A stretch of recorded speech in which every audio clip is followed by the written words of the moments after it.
கட்டிடத்தை இடித்து அரசுக்கு வருவாய் வரும் வகையில் வணிக வளாகம் கட்டப்பட வேண்டும் என பொதுமக்கள் கோரிக்கை விடுத்துள்ளனர். கிருஷ்ணகிரி மாவட்டம் ராயக்கோட்டை பேருந்து நிலையத்தில் நாள்தோறும் ஆயிரக்கணக்கான மக்கள் வந்து செல்கின்றனர். மேலும் ராயக்கோட்டை பகுதி அதிக விவசாயிகள் வசிக்கும் பகுதியாகவும் விளங்கி வருகிறது. இந்நிலையில் ராயக்கோட்டை பேருந்து நிலையம் கேட்பாரற்று சுகாதார சீர்கேடாக காட்சியளிக்கிறது.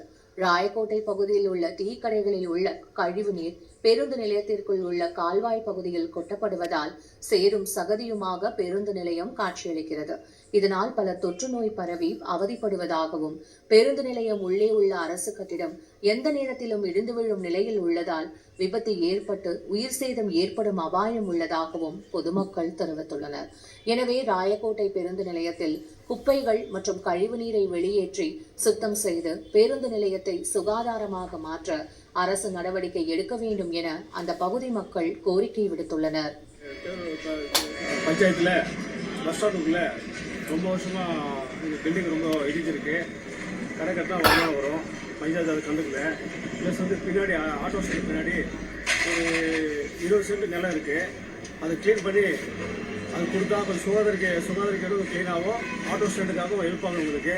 அது கொஞ்சம் க்ளீன் பண்ணிவிட்டு அப்புறம் பஸ் ஸ்டாண்டுக்கு வர நடைபாதையில் அது தள்ளி வச்சுட்டு ஒரு கம்பு வச்சு அடிச்சிருக்காங்க. நிறைய பப்ளிக் போகிறாங்க, வராங்க, ஸ்கூல் பசங்க போகிறாங்க, எல்லாருக்கும் டிஸ்டர்பாக இருக்குது. அதை பஞ்சாயத்து சார்பாகவோ ராயக்கோட்டை மக்கள் சங்கம் சார்பாகவோ அதை கிளியர் பண்ணணுன்னு கேட்டுக்கிறோம்.